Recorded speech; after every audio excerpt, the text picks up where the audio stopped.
जय सेवा जय जोहार। परम सम्मानी शरद पवार साहब, परम सम्मानी छगन भुजबल जी, हमारे मंच पर विराजमान कांग्रेस पार्टी के माननीय विधायक शिवकार मरकाम जी, अर्जुन काकोड़िया जी, योगेंद्र बाबा जी, पूर्व विधायक भाई रजनीश जी और आपके ब्रिगेडियर संतोष पिंडराम जी, सतीश पिंडराम जी, उपस्थित आदरणीय सभी देवियों और सज्जनों, मैं आपसे इतना ही निवेदन करना चाहता हूं कि आपने एडवोकेसी की बात की है। मैं आज से नहीं, जब से मैंने राजनीतिक जीवन शुरू किया है तब से मैं SC, ST, दलित और आदिवासियों की एडवोकेसी का काम कर रहा हूं।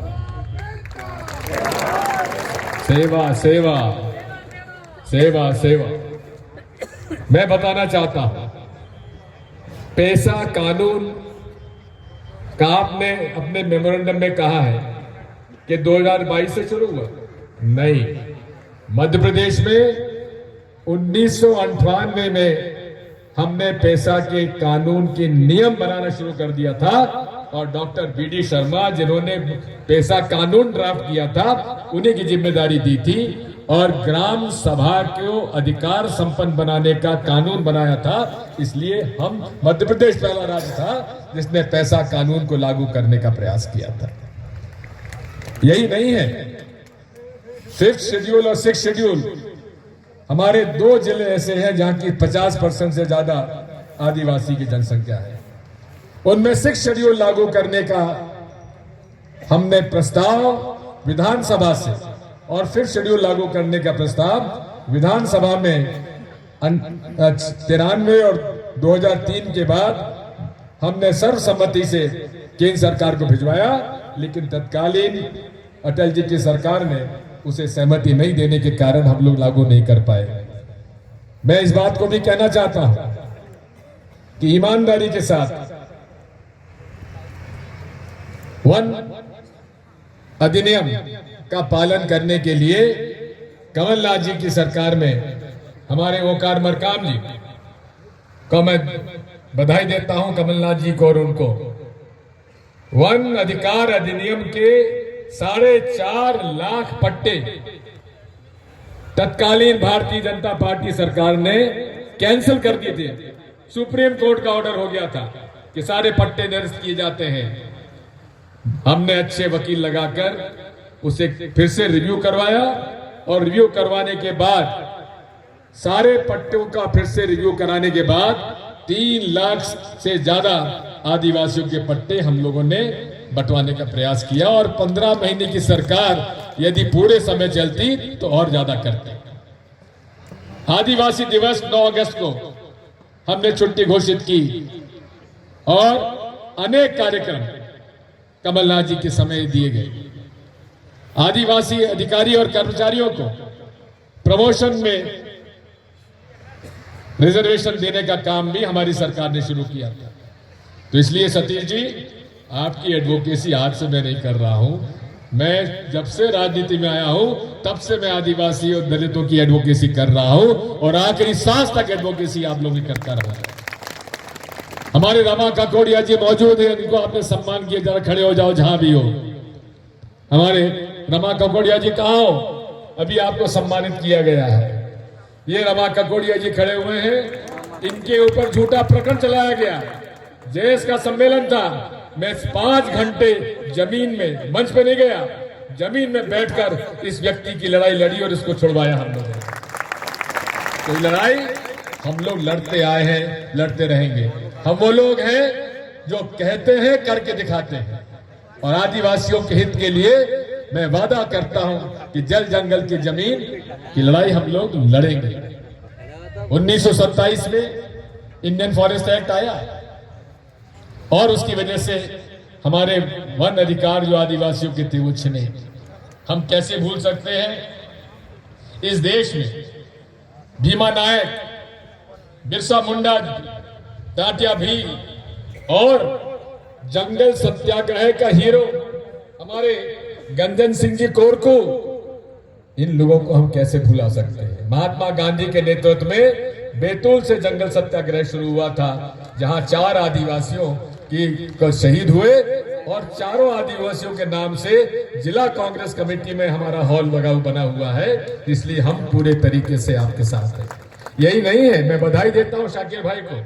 शाकिर भाई ने हमें आश्वस्त किया है कि वे हमारे पहली बार सिवनी जिले में, सिवनी शहर में हमारी जो नगर पालिका बनी है, जो दलपत शाह तालाब यहाँ पर मौजूद है, उसमें 9.5 करोड़ के लिए पूरी सफाई उसकी की जाएगी और 65 लाख की बिरसा मुंडी की मूर्ति स्थापित की जाएगी। साथियों, हमारी लड़ाई अधिकारों की है, आदिवासियों की आइडेंटिटी की है। आपने सही कहा है, आज पहचान आदिवासियों की खोती चली आ रही है।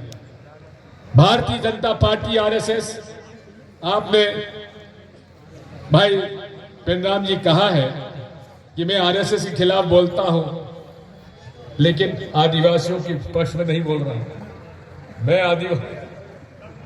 कम बोल रहा हूं, लेकिन आप जरा मध्य प्रदेश के आदिवासियों से पूछ लीजिए कौन सा ऐसा केस था जिनके बारे में इनकी लड़ाई नहीं लड़ी है।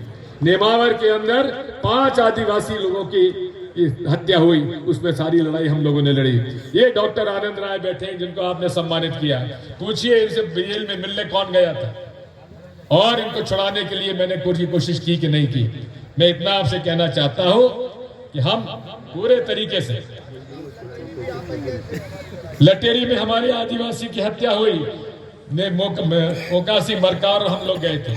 अभी आदिवासी के घर पे एक सरपंच पर हमारे आरएसएस के लोगों ने हमला किया, हमने तत्काल ओंकार सिंह मरकाम उनके घर जाकर छुड़वाया।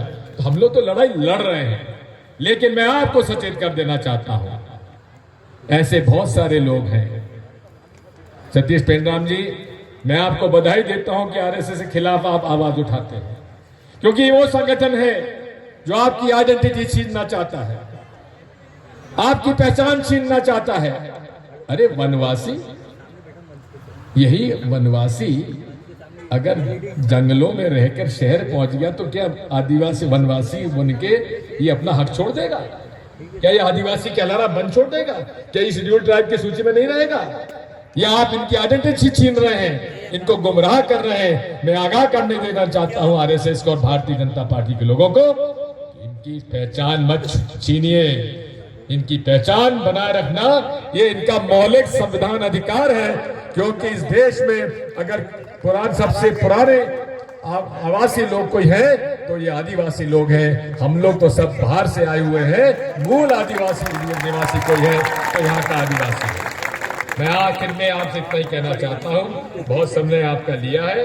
मैं बधाई देना चाहता हूँ सतीश पेंड्राम जी आपको, जो आपने यहाँ पर हम लोग को आमंत्रित किया, और विशेष तौर पर हमारे शरद पवार साहब को। शरद पवार साहब हमारे राष्ट्रीय नेता हैं, मुझ पर उनकी विशेष हमेशा कृपा रही है, और हर 2-3 महीने में हम लोगों को मुझे उनसे मार्गदर्शन लेने की आवश्यकता पड़ती है, और मैं उनसे अनुरोध करता हूं कि बहुत दिनों से आपने मुझे भोजन के लिए नहीं बुलाया, इसलिए आप मुझे बुलाइए।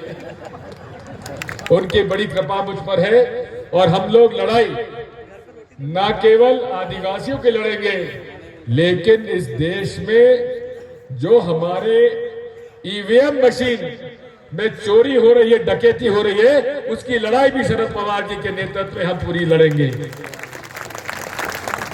हम वोट बटन दबाते हैं, पता ही नहीं पड़ता वोट कहां गया। आज अविश्वास की स्थिति पैदा हो गई है पूरे देश में मतदाताओं के बीच में। उसकी लड़ाई भी हम शरद पवार साहब को धन्यवाद देंगे। उन्होंने ऑल पार्टी मीटिंग बुलाई थी, हम लोग उनसे प्रश्न पूछते हैं कि आखिर ऐसी कोई मशीन बता दीजिए विश्व में जिसमें चिप डली हो और जिसको हैक ना किया जा सके।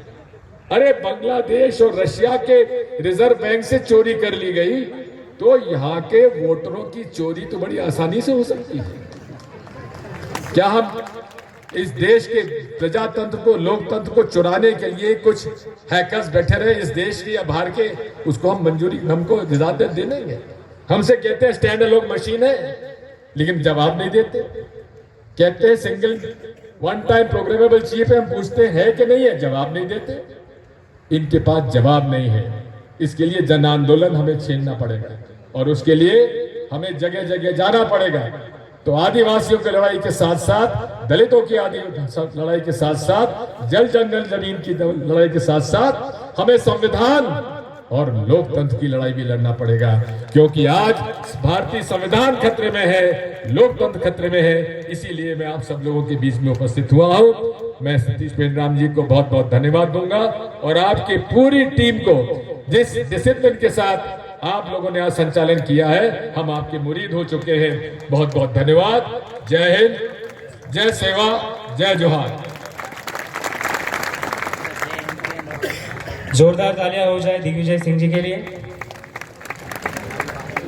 और इसके बाद मैं विनती करता हूं आदरणीय शरद चंद्र जी पवार सर को कि वो अपनी बात रखें।